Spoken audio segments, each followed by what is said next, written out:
Georgia quarterback Carson Beck enjoyed a tremendous first year as a starter in 2023, and that success set expectations for his 2024 campaign through the roof, with Beck spending the entire 2024 offseason at or near the top of the Heisman Trophy odds, and with many openly discussing his potential to be the #1 overall draft pick in next year's NFL Draft. But so far, through the first 3 games of the 2024 season, Beck has played nothing like a Heisman Trophy winner or a future #1 overall draft pick. And his most recent performance against Kentucky a week ago was so alarming that it left many of our listeners and others out there in the Georgia fan base searching for answers and asking the question, has Carson Beck regressed in 2024? So I spent the past week nose deep in the tape trying to answer that very question. And here's what I came up with. We just stepped on their face with a hobnail boot and broke their nose. We just crushed their face. What's up, guys? I'm Tyler, and this is the Glory UGA podcast, brought to you by our great friends at MyBookie. And if you're not betting with MyBookie this football season, you're doing it wrong, guys. So make sure to sign up for a brand new account today at mybookie.ag. Use our promo code UGA when you do so, and you get a 100% bonus on top of your first deposit. So jump on that deal while you can. And if you're new to this channel, first off, welcome. Thank you for being here. And if you're a die-hard Georgia fan, you're going to want to go ahead and subscribe to this channel right now so you get content designed for you guys, the most die-hard Georgia fans out there on planet Earth. Subscribe, like, comment, and definitely check out the Glory UGA podcast wherever you get your podcast for a whole lot more coverage of Georgia football just like this. But all right, guys, let's dive into this film session edition of the show today. Judging by my inbox and my DMs over the course of the past week, and certainly in the immediate aftermath of that narrow win over Kentucky a week ago, that maddeningly frustrating offensive performance against the Wildcats sent a lot of our listeners into outright panic mode about the Georgia offense, and really with Carson Beck in particular. Yes, that Carson Beck, the man we were all pinning our hopes on to get us back to the national championship once again. Carson Beck went to Lexington, and in my humble opinion, put on the absolute worst performance of his Georgia career. Hands down, the worst performance of his Georgia career, which predictably has led many out there, our listeners, others in the fan base, to reach out and ask if Carson Beck's play has regressed from where it was a year ago. So ask and you shall receive. In an attempt to answer those questions as accurately and comprehensively as I possibly could, I decided to spend the last week diving into the film to see exactly what was going on. What's really going on with Carson Beck? Is it as bad as we think we saw against Kentucky, as maybe some of the things that we saw earlier in the season as well? I've rewatched the Kentucky game 4 times now, guys. 4 times. Probably going to give another rewatch or two, but 4 times in right now. I also went back and cross-referenced that with Carson Beck's performance against Kentucky at home last season, which is statistically the best game that he has ever had. Like, what's the difference here? I know some different team to a degree, different year, different players, kind of, sort of, but 1 year against this same program, same defense coordinator, same head coach, a lot of the same personnel, you put up your best performance to date, and then the very next year, on the road, all of a sudden, it's your worst performance. So what's going on there? What's with the divergence in the performances at home and on the road? So I checked that out, cross-referenced that, and oh yeah, for good measure, I went back and rewatched every single passing attempt of Carson Beck's from the 2023 season. So needless to say, your boy's been in the lab, and I have a multitude of clips that I've pulled out and put together for you guys, and I've broken it down into what I perceive to be 3 different areas that are plaguing Carson Beck right now. And I hate to use the word plaguing because I think that's probably a little too strong, but let's say these are 3 different areas that Carson Beck is having some issues with right now. We've got accuracy, #1, particularly in the short to intermediate range, decision-making, which is very uncharacteristic for Carson Beck, and then the third one would be what I like to call risk aversion. Now, outside the Kentucky game, let's make sure we're clear here. Outside the Kentucky game, where yes, Carson was just straight up bad, Carson has not been terrible. He was good against Clemson. Missed some throws, which we'll go over here in a little bit, but by and large was good. By and large was good against Tennessee Tech.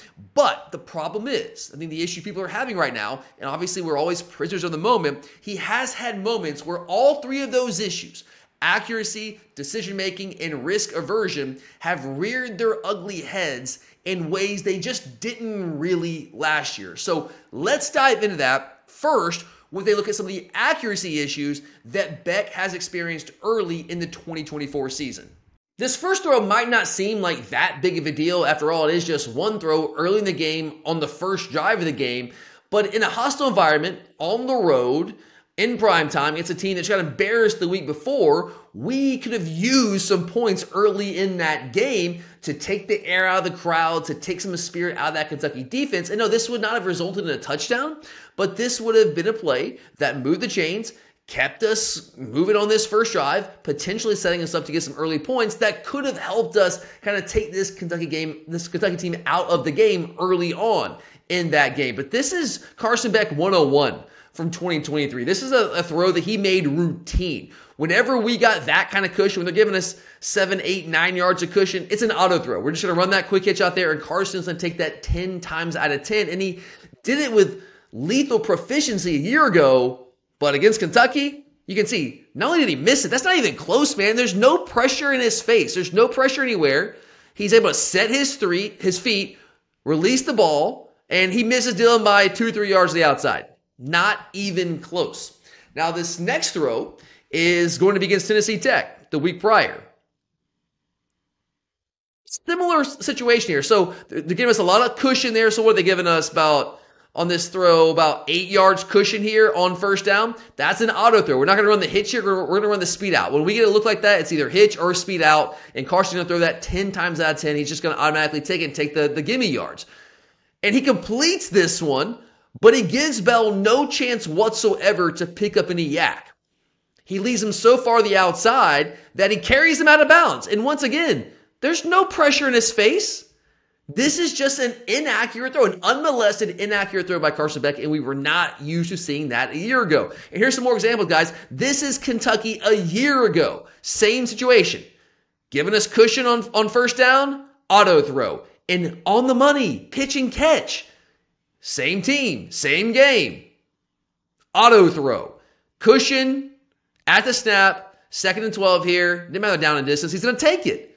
And he again, lethal proficiency a year ago on those throws. Same thing here. Ladd McConkey. Inside the red zone, giving us cushion. Okay, cool. Thank you. We're going to take that and we're going to keep the chains moving.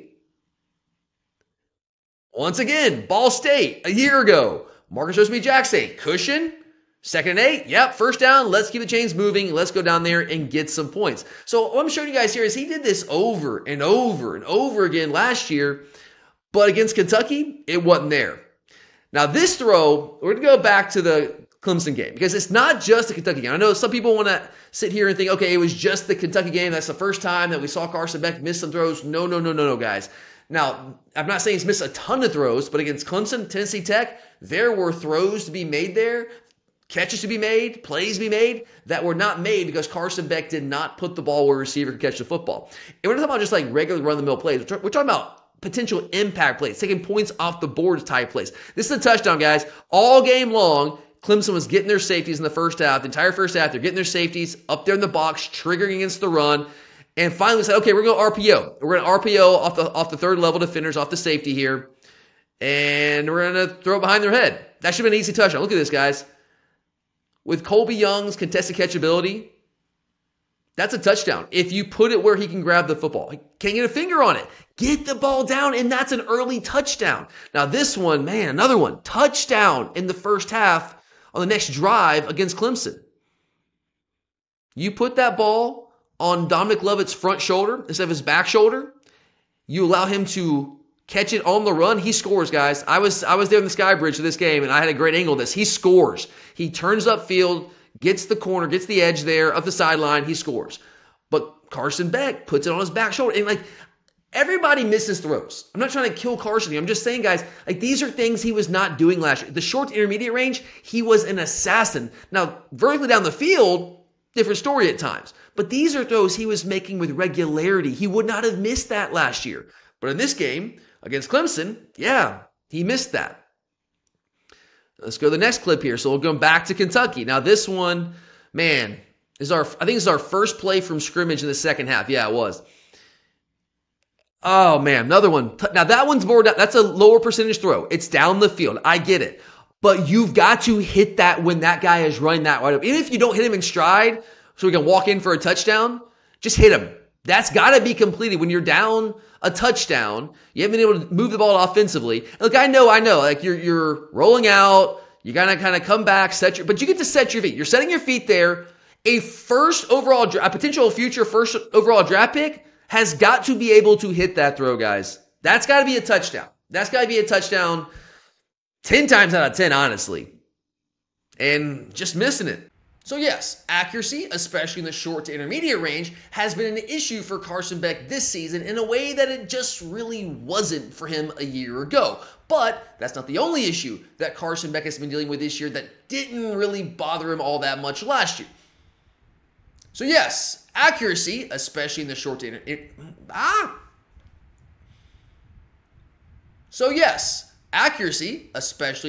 intermediate range has been an issue at times for Carson Beck this season in a way that it just really wasn't an issue for him a year ago. But that's not the only issue that Carson Beck has been dealing with this year. One of the other aspects of his game that made him an elite quarterback prospect a year ago were his elite processing and decision-making skills.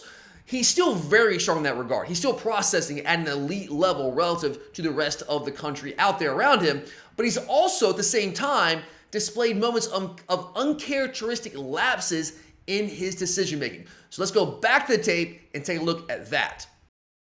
You're going to notice a theme with these clips I've put together showcasing some of the questionable decisions that Carson Beck made a week ago against Kentucky and also at other points against Clemson and Tennessee Tech. And that theme is when he is forced outside the pocket, outside of his comfort zone, he has to create on the move outside his scheme, off platform. That's where he starts to have some lapses in his decision making. You saw it maybe at times last year, but it's been more prominent thus far through the first 3 games of the 2024 season. So let's go ahead and take a look at some of these examples. This first one here, about 10 minutes ago in the second quarter, he's not forced too much out of the pocket. There's really no one in his face. He didn't need to move off that spot. It's almost like he's trying to create a little bit more of a throwing lane here, but this is an incredibly questionable decision, guys. That ball absolutely probably should have been picked.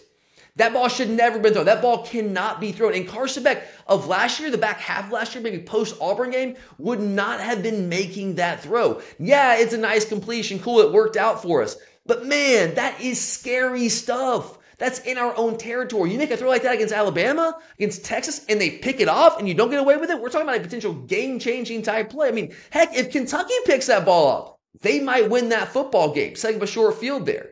And again, yeah, it worked out, but man, Carson, don't throw that football. What are we doing? In this next play, he's going to put the ball in harm's way again. And this is just a simple zone read, man. Like, that's a stick route. He did this time and time again last year, primarily Brock Bowers, but that's too tight of a window. Now, I'm going to have an issue a bit later on with one of the other things I'm going to point out to you guys about him being too risk averse. Well, yeah, you've got to take more risk at times, but this is an unnecessary risk. That ball does not need to be fit in there. This is almost like Carson Beck predetermined that he's throwing the ball to Oscar Delp there. And that's not Carson Beck. Predetermining pre-snap, that's not what this guy does. What made him elite last year is that he didn't do that. He processed.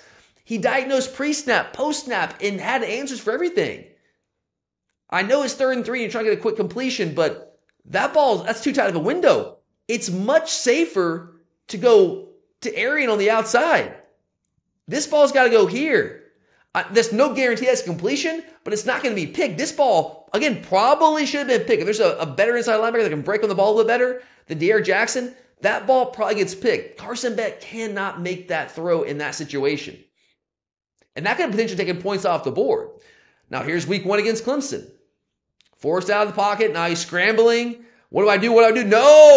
No! Cardinal sin number 1 for a quarterback. You never throw back across your body to the middle of the field. Carson Beck knows better than this, guys. He wasn't doing this last year. And he got away with it, right? no harm, no foul. We beat Clemson 34-3, so no one cares. No one's talking about it except for me. I'm sitting here saying, guys, Carson can't make these throws. You can't do that this week against Alabama. You can't do that against Texas, Ole Miss, Tennessee. That's a turnover waiting to happen, man. Got lucky. Now, here's another one. Nobody cares. Tennessee Tech. You blow out Tennessee Tech, 48-3, whatever it was. So who cares? No one cares. It's just Tennessee Tech. I care, because I know who we have to play down the stretch. And we can't build habits like this, man. What are we doing here? But again, you see the theme. This is a rollout, but when he's rolling out, he's not comfortable here. He's not processing. He's not thinking. He's having lapses in his decision making. Again, we're throwing back across our body into traffic with really no chance for that ball to be completed. The only thing that could happen here, there's two things. Either it's incomplete or gets picked off. There's no chance the ball is getting completed. Throw the ball out of bounds, Carson. Live to play another down. So yeah, as I just laid out there for you, there have been some decision-making and processing issues that Carson Beck has dealt with this year that he didn't really deal with that much a year ago. Certainly not the back half of last year when he really got rolling. I would say after the Auburn game. But we also have to remember, guys, these are isolated clips. This is not what Carson Beck is doing by and large so far this season. Yes, the Kentucky game, as you guys can see here, was not a vintage Carson Beck performance. The worst performance of his to date, hands down, zero questions asked. And he had moments of lapse in decision-making against Clemson and Tennessee Tech, but that was not the rule. Those are the exceptions in those games. But here's the thing, guys. So far, he has gotten away with those lapses against Clemson, against Tennessee Tech, certainly against Tennessee Tech, and obviously barely, but got away with it against Kentucky last week. But moving forward, when you look at what we have to face down the stretch with the games we have coming up, will he be able to get away with those same lapses in decision-making against the likes of Alabama this weekend, Texas down the road, Ole Miss down the road, even Tennessee down the road? If you continue to make those same kind of mistakes, even though they're isolated, again, it's the exception. These aren't the rule. But if you continue to make those mistakes, it could absolutely and will absolutely cost us games down the road against those superior opponents. It's got to be cleaned up. One way or another, that has got to be cleaned up, and he's got to get back to making the types of decisions consistently that he was making a year ago. But that brings us to the final issue to address here today, and this is one that might have been an issue of sorts early last year. I know a lot of fans took issue with it early last year. But again, after the Auburn game, I think he firmly put that in the rear view and just was full steam ahead the rest of that season. But right now, what we're seeing from Carson Beck, to a lesser degree against Clemson, lesser degree against Tennessee Tech, but very much so against Kentucky, to the point that it almost cost us that game, Carson Beck is just quite simply being far too risk-averse right now. It's almost as though he's just trying to be perfect. And he doesn't want to do anything to mess up the perception of him right now. Doesn't want to do anything to mess up his NFL draft stock. And look, I don't know if that's it. I mean, that's just me kind of psychoanalyzing the situation. Maybe it's that he just doesn't truly trust all the new skill pieces around him right now, because there are quite a few new skill pieces. But whatever the reason is, it's clear on tape. When you put on the tape, I'm going to show you guys here in just a second, that Carson Beck has been far more averse to taking risk so far this season than he really was at really any point last year. And it's a fine line, guys, right? Like, you don't want to be careless with the football, but you don't want to be scared with the football, right? There's a fine line. It's a delicate balancing act. And right now, he's not balancing it so well. He's erring way too far on the side of being risk averse. So let's take a look at exactly what I'm talking about. This first clip is going to be an example of Carson Beck just coming off of a potential double move far too quickly. So Dylan Bell up here at the top of the screen is going to run a little stutter move, a little double move on this corner. They're going to be in a soft cover 3, so it's not an ideal coverage to run that double move, but you're going to see this in a second here. Before this DB goes out of the screen, he goes out of the screen really quickly because Carson's going to check it down very quickly, far too quickly. You're going to see him sink his hips ever so slightly when Dylan Bell gives him that stutter. So I'm telling you guys, I know you're going to be able to see the back end of this play very well because he does shut it down very quickly. But I was at this game in Lexington last weekend, and I was screaming about this play. I remember this play vividly. The play was there. Dylan Bell had a step and a half on this corner, and Carson just did not cut it loose. So let's roll it and see what happened here. Stutter, you can see him sit ever so slightly, but Carson doesn't give it a chance. Now, he is getting some pressure from his backside a little bit, so maybe that affects him, but you can't play scared. You got to have a quarterback who's smart and not taking unnecessary risk, but you have to take those necessary risks. You have to be willing to cut it loose. You have to be willing to give your playmakers a chance to make a play. You cannot play scared. And in this game against Kentucky, Carson Beck was playing scared. Now, in this next play, I'm going to pause it here before we roll the whole thing and just kind of set this up for you guys. So, Kentucky, once again, doing what Kentucky does, playing this soft zone coverage. I'm playing a cover 3, so deep third, deep third, deep third, all right? And what we're going to dial up here is Benjamin Rosick in the H-back position. He's going to run a wheel route like that. Then we're going to have these two receivers, it's Oscar Delp and you got Arian Smith. They're going to be trying to, number one, cross the face right here, Oscar Delp, cross the face of this safety, and then Arian is going to try to occupy this corner with I can't quite tell if it's a go route or it's a skinny post at the top of the route, but one of those two routes. And you're going to have this star defender, their slot defender, is going to be matched up on Benjamin Urosic. You're trying to see if we can create some space up there for Urosic to get a step on that star defender. But what we're going to see here is Carson Beck reading this guy. He's reading this man, that safety right there. If the safety locks in on Oscar Delp crossing his face on that crossing route right there, that means Arian Smith is going to have one-on-one coverage with this corner. You like your chances there with Arian Smith, a guy that runs a 10-100 meter. He's going to have an advantage there. He's going to have an opportunity to create a massive explosive play down the field. And that was there on this play. Now, if this safety then looks at Arian Smith and says, okay, that's a 10-100 meter guy. Like, we can't let this guy go over the top of us. Well, now you've got Oscar Delp in the middle of the field wide open because you're going to see this deep third guy, this safety. He's at the snap. He's turning his eyes right here to Dylan Bell. He is not paying attention to Oscar Delp. So this is the guy right here again. That's who Carson's reading. And let's go ahead and roll the tape and see how this plays out and see how Carson he gives up on this play way too quickly. So again, watch this safety. Watch this safety right here, this guy, and look how he's backpedaling. Look where his eyes are. His eyes are on Oscar Delp. That should tell Carson, a guy as experienced as Carson, a guy that processes at the level that Carson Beck typically processes at, he sees that right away, and I'm going to Arian Smith right here. But again, I hate to use the word scared, but it does kind of seem like he's scared. Watch, he lost it on Oscar Delp. Arian has got some space there. Now, the DB is bailing the snap, yes, but he's got outside leverage on Arian Smith. If this corner playing the deep third, yes, he's bailing at the snap, but he's playing with outside leverage. And with this safety right here locked in on Oscar Delp, you've got the inside to Arian Smith for a big play, but you come off of it way too early. And now, I know to the naked eye, it's a nice play. You check it down, you get it 10, 11 yards, first down, move the chains. Great productive play. Sure, it was, but it could have been a more productive play. Now let's go back to what we saw from Carson Beck a year ago. This is the Auburn game, where I think this is really Carson Beck's coming out party, the second half of that Auburn game. This is fourth quarter. Tie game. It's getting tight here, man. This is crunch time. And you're going to see Carson Beck right here put the ball in a tight window to Brock Bowers. I'm showing you this because I'm showing you that Carson Beck has done these things. He's been willing to take these necessary risks and give his playmakers a chance to make plays, trusting those guys to make plays. That guy's covered. Brock is covered. Look at the ball placement. He fits into a tight window, back shoulder, gives Brock a chance to make that one-handed catch.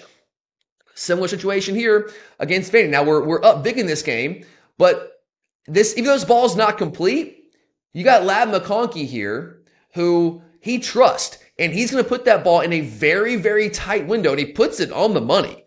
And he kind of throws him open. Lad just it's a tough catch for Lad, but kind of lets it go through his hands there, get into his body. But again, you're seeing last year, different game, Carson Beck not being scared to fit the ball in a tight window, giving his playmakers a chance to make plays for him. We're going to see another one here, same game. This one worked out. Again, Dylan Bell's covered, guys, but Carson trusts his guy. He trusts him and is willing to take that risk. Puts it on the back shoulder, and big play there, sets up another score against Vanderbilt right before the half. Florida, taking another chance here. He's covered, man. Like, this is a nice route by Ladd McConkey, but Ladd's covered. That takes a great throw, and it takes a quarterback who's willing to trust his receivers and put the ball out there and let him make a play. Let's go back to Auburn again. Now, this ball also was not completed, but look at this window that Carson Beck was willing to put this ball into. It would have been a tough play for Brock to make, but it's Brock Bowers. You know, he makes those kind of plays. You want to give him a shot and see what he can come up with in that situation.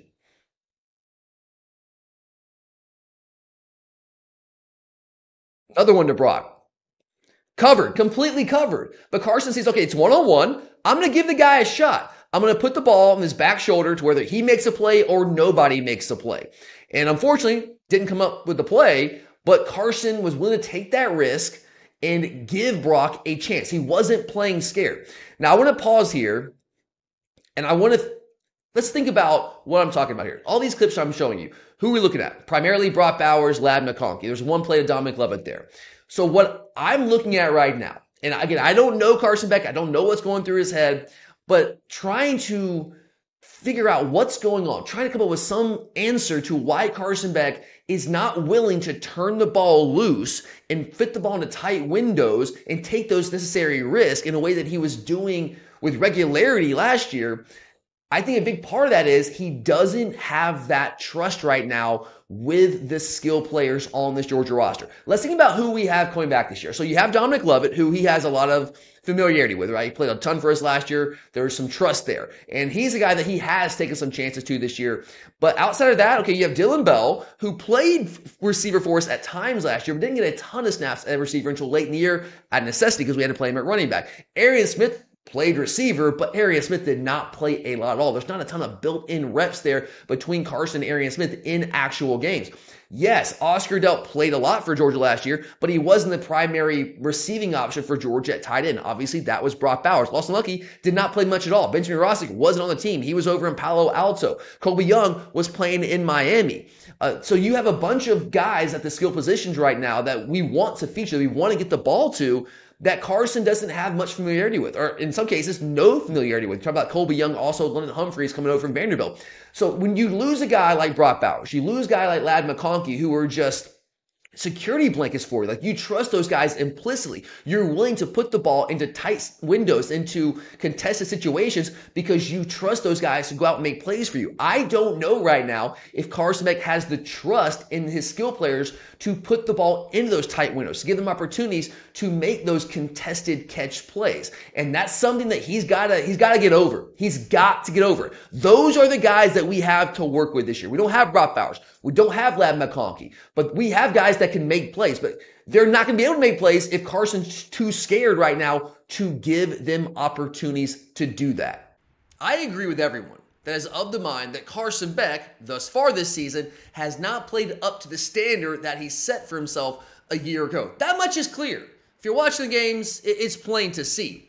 And I even said on the Kentucky Reaction Pod early last week that I thought it was Carson Beck, not Mike Bobo, like a lot of fans felt, that was the biggest issue for Georgia against Kentucky. And I never thought I would say that at any point this year. Never in a million years where I thought I would say that. But walking out of that stadium that night, I couldn't escape feeling like Carson Beck was just outright bad against Kentucky. And after poring over the tape, I'm even more entrenched in that thought process than I was in the immediate aftermath of that game.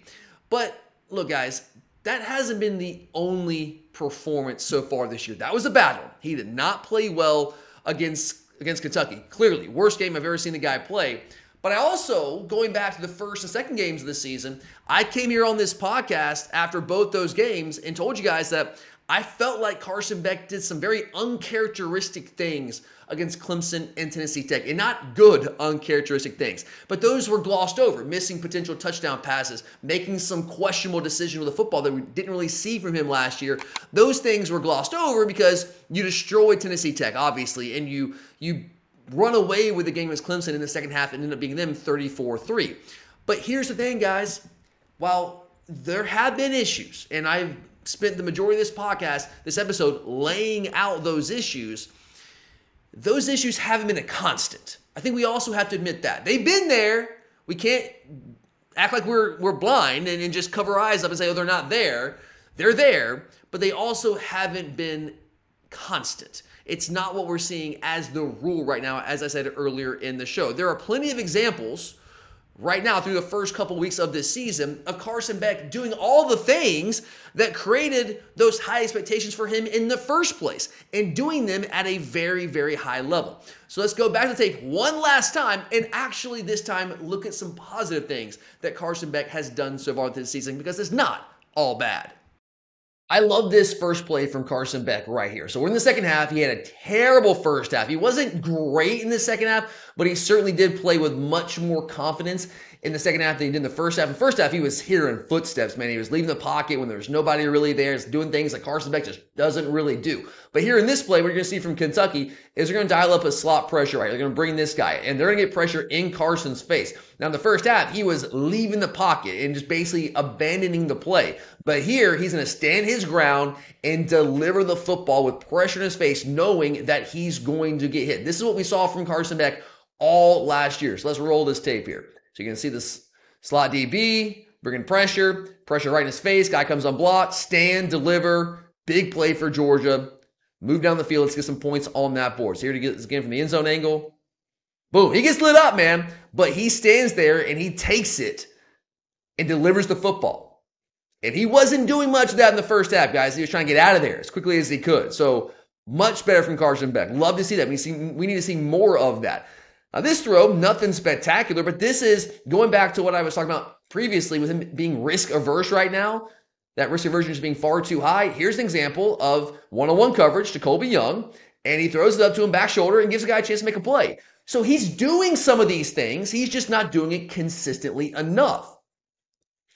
And Colby Young is the guy he's got to build a rapport with, man, because that dude can make plays for us. Love this play. Going back to week 1. The long touchdown catch and run by London Humphreys. Now, Humphrey, does his part, obviously. Beautiful run, great speed, turns on the jets. But watch Carson here. That's not his first read, man. That's not even his second read on the shallow cross.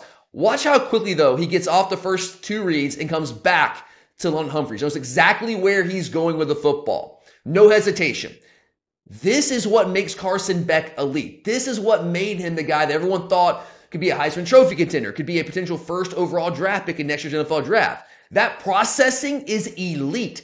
He's just got to get back to doing that more consistently and having faith and confidence in his playmakers out wide. Because Carson's still that guy. He can still do these things. Just got to get back to doing it with more consistency. And here, just showing some accuracy. I know we kind of pinpointed some accuracy issues early in this episode. Beautiful throw, man. So that's our first offensive play from scrimmage. Little play action to Dylan Bell. Boom, touchdown, on the money. Tough to put that ball in a better spot. So Carson Beck can do all these things. He did it all last year for us, showing the back half of last year, and he's done it at times the first part of this year. He's just got to find a way to make it more consistent. So in my final analysis, I'm not quite ready to say that this is an issue of regression for Carson Beck right now, of an inability to do the things that we saw him do consistently at a high level a year ago, to do the things that created all those high expectations for him entering this 2024 season. While yes, he was bad against Kentucky, he was terrible. Again, he was the biggest issue I think that we had in that game offensively. That's also the only time that we've seen him play that poorly in now 17 career starts for the Georgia Bulldogs. That performance, as bad as it was, right now is still very much the exception. That's not the rule. For me to go all in and say that Carson Beck has regressed, what we saw against Kentucky and what we saw in isolated spots against Clemson and Tennessee Tech in the first 2 weeks of the season, that would have to continue on for a couple of weeks. I think we also need to recognize the context of that game, guys. Kentucky's defense is good. I know I said this all last week in the podcast, but I know not everyone has listened to that. So if you haven't heard me say it, that Kentucky defense is really good. Okay, I know you see the score against South Carolina and say, oh my God, they gave up 31 points to South Carolina. That's not how that game played out. If you watch a game, you know that's not how that game played out. They gave up like 252 total yards to South Carolina through their first 4 games of the year, which is a third of their regular season games, by the way. This Kentucky defense right now is sitting at number 6 nationally in total defense and is in the top 15 in scoring defense. That's a very, very good Kentucky defense.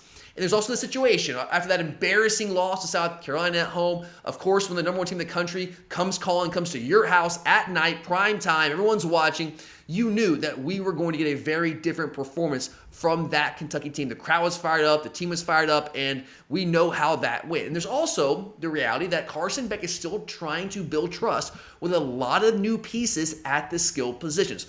Really, the only true carryover we have that played a lot of snaps for us at receiver last year is Dominic Lovett. To a lesser degree, you can say Dylan Bell, but he didn't really play receiver all that much for us until the very end of the year last year. Arian Smith didn't really play hardly at all for us. So there's a lot of new pieces, a lot of newness, and he's trying to build a rapport with all those players, all those pieces. I still believe in Carson Beck, guys. That Kentucky performance notwithstanding, I still believe in the guy. I still believe he can get Georgia back to a national championship. He has still given me far more reasons to believe in him than he has given me reasons not to believe in him. And I fully expect for him to come out with a vintage performance against Alabama in Tuscaloosa over the weekend. Now, will that be enough? Does that mean Georgia will win the football game? Who knows? We don't know that right now. But something tells me that we will see a very different Carson Beck on Saturday against Alabama. But all right, guys, I greatly appreciate all of you taking the time to watch this episode. Thank you, guys. Hope you enjoyed it. And again, if you're new to the podcast, make sure to subscribe right now for a lot more content designed for you guys, most diehard Georgia fans out there. Check out the Glory UJ podcast, wherever you get your podcast, for a lot more coverage, guys. We got 4 episodes a week that we run on the audio side of things. You don't want to miss any of that. But thank you for being here. I'm Tyler, and as always, go Dogs! Man, is there going to be some property destroyed tonight. 26-21. Dogs on top.